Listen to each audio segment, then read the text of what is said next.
On July 1st, 1863, two armies converged on this quiet town, each side trying to obtain the highest ground possible for a tactical advantage. That high ground was the ground that you see right behind me, known as Cemetery Ridge.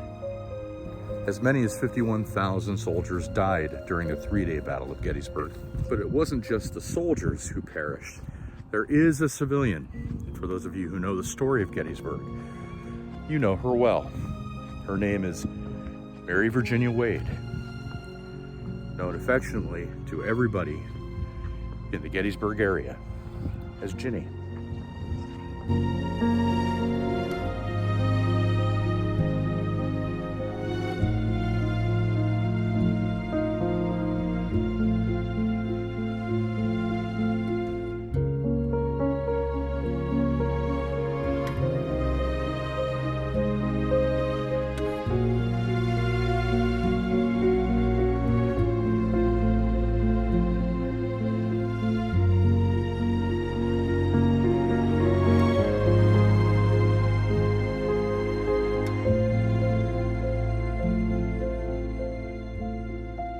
Mary Virginia Wade was born at 242 Baltimore Street in Gettysburg on May 21, 1843.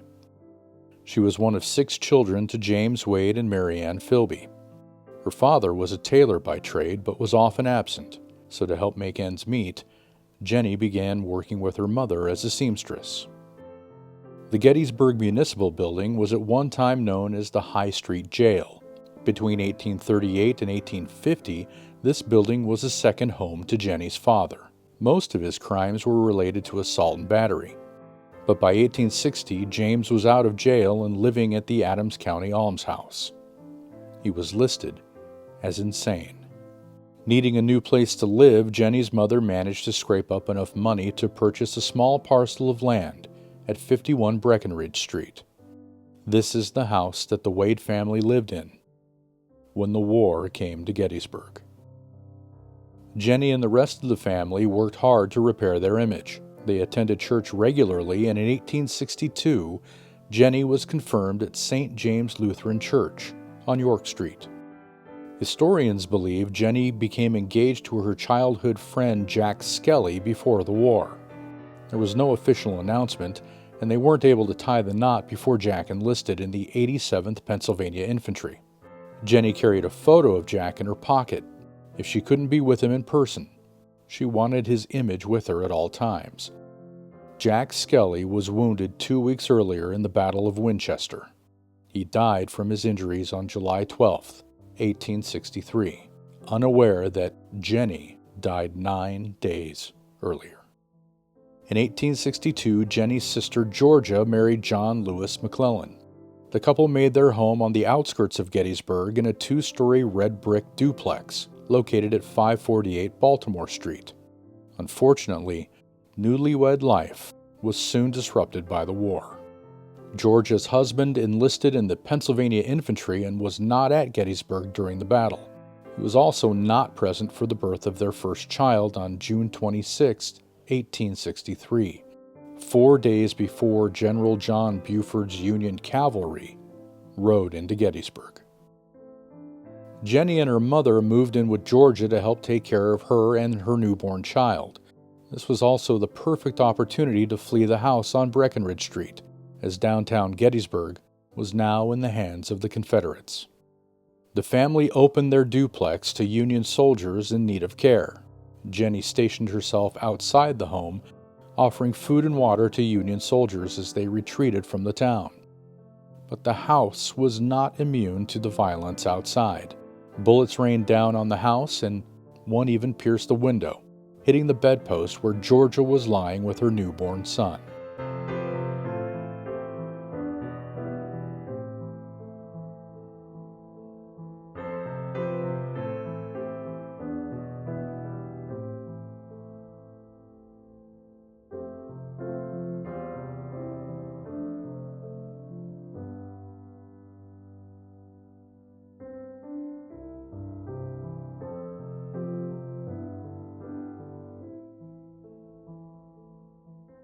you look down here, if you see these houses behind me here, many of them were occupied during the Battle of Gettysburg by Confederate sharpshooters.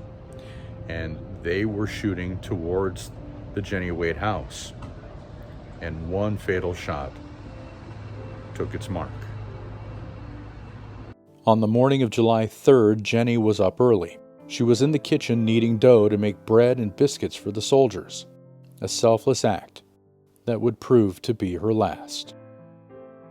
She had swung an interior door towards her to act as an additional barrier between herself and the bullets that would occasionally hit the house. As she was kneading the dough, a bullet tore through both doors, lodging itself in her heart, killing her instantly. Jennie Wade was dead before her body hit the kitchen floor. Her mother, who was sitting in the kitchen, screamed out, "Georgia, your sister is dead." Ironically, just moments before, Jennie had commented to Georgia, "If anyone is to die in this house today, I hope that it is me. For Georgia, you have that little baby." Union soldiers hurried the remaining family members upstairs. Their goal was to get to the cellar, but it was too dangerous to step outside on that side of the building to access the cellar doors. Their only chance was to access the other side of the duplex through a hole in the wall made by a 10-pound parrot shell that had crashed through the roofline of the house. The plan was to crawl through the hole in the upstairs room to the duplex on the other side, work their way down the stairs to the first floor, exit the house through a side door, and head into the cellar. The soldiers and the family hurried up the stairs and began removing more bricks from the wall opening to make it easier to get to the other side of the duplex. But Jennie's mother was still in the kitchen, cradling the body of her 20-year-old daughter. Mary Ann Wade wasn't going anywhere without her beloved Jennie. Soldiers wrapped Jennie's body in a quilt, carried her up to the second floor, passed her through the hole in the wall and into the other side of the duplex. Then they headed down the back stairway and finally into the cellar, where the entire family waited out the day, trying desperately to avoid the raining bullets from the warring armies. As the day ended, Pickett's charge saw the death of over 6,000 Confederate soldiers. General Robert E. Lee's Army of Northern Virginia had met with a decisive defeat, and the Wade family climbed out of the cellar, leaving Jennie's lifeless body wrapped in the quilt. The next day was a rainy and somber Independence Day. As the Confederates retreated from the town, the Wade family was procuring a coffin. Jennie was still wearing her apron when they placed her body in the casket. In her pocket was the photograph of her fiancé Jack, and her hands were still covered with flour and dough. She was buried in the backyard. Later, her body was moved to the German Reformed Church graveyard, and then eventually to Evergreen Cemetery. In 1900, Georgia tirelessly campaigned for a large gravestone and perpetually raised American flag to be placed at Jennie's gravesite. It is one of only 2 sites in the United States with a perpetual raised flag in honor of a woman. The other is Betsy Ross. Since that fateful day, many visitors to the Jennie Wade house say they have experienced paranormal activity. Paranormal investigators and tourists alike flock to the home, eager for their chance to experience something supernatural. The stories of Jennie Wade's ghost haunting the home are plentiful. Witnesses have captured EVPs of ghostly whispers and moans. Video footage show orbs zooming through the walls and hovering around the spot in the kitchen where Jennie was killed. Jennie's footsteps echo through the house, despite there being no physical presence here. Even guests staying at the hotel next door have claimed to catch glimpses of a somber young woman peering out of the kitchen window when the house is empty. These reports have contributed to the legend of Jennie Wade's ghost, and many believe that her tragic death left a lasting imprint on the home. But Jennie's ghost may not be the only spirit to haunt this modest location. Other spirits seem to have taken up residence in the historic home. In 1991, a team of paranormal investigators, accompanied by renowned psychic Carol Kirkpatrick, visited the Jennie Wade house. The investigators followed the same path that Union soldiers had taken with Jennie's body all those years ago. ending up in the cellar. The cellar of the house can be unsettling, even in broad daylight. Visitors are met with a wax figure of a body that is meant to represent Jennie's remains. She's covered in a quilt and laid out on a table. Until recently, a chain ran across the room to keep visitors a safe distance from Jennie's display. Although the known history of the house involves the ghost of Jennie, Kirkpatrick did not feel her presence. Instead, she sensed an unsettling presence that seemed to possess the emotion of something that was left unfinished. Kirkpatrick suggested that it was the spirit of a father who had not been able to properly mourn the loss of his loved one. The group made their way up the stairs, leaving the eerie atmosphere of the cellar behind them. As they emerged into the bright sunlight, something seemed to catch Kirkpatrick's attention, and she abruptly turned around to peek back into the cellar. She pointed across the room to the chain that ran from a solid brick pillar to the stone wall. The chain began to sway back and forth, as if it was a solid piece, moving as one unit rather than swaying in waves. It swung for a full minute, and then stopped just as abruptly as it started, leaving the group bewildered.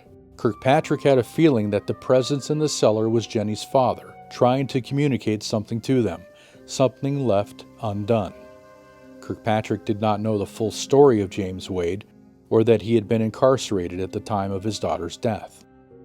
A life turned to insanity for a father, a war raging throughout the town, killing tens of thousands of American soldiers, and a life cut short while baking bread for wounded soldiers.